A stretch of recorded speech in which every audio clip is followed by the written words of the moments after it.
up guys? It's me, Marky, ang inyong makakasama sa ating mini vlog. At for today's video, gagala tayo kasama ang ating pamilya at iba pang mga kasama natin para i-represent ang Kalamba Pre-Fly. Salamat po kayo!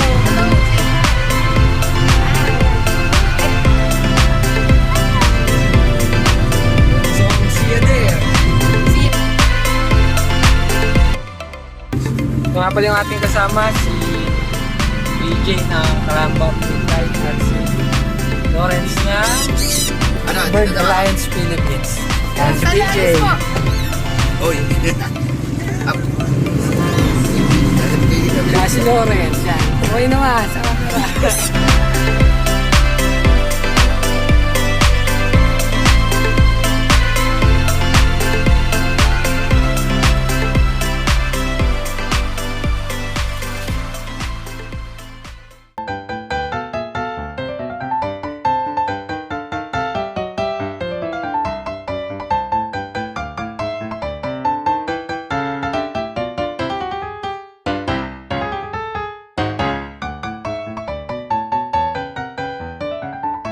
Ito na nga, simula Kalamba to Pila Laguna, nakarating din sa wakas.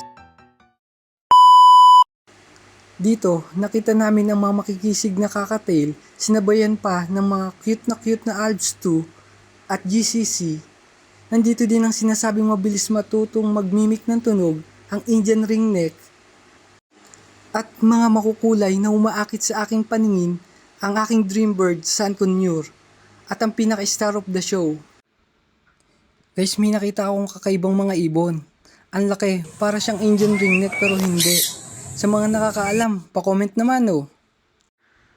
Pinapakilala ko pala ang star ng show, ang green wing Macau Parrot na si Yoko. Alam nyo ba, kilala ang Macau Parrot bilang makukulay at mahahabang buntot.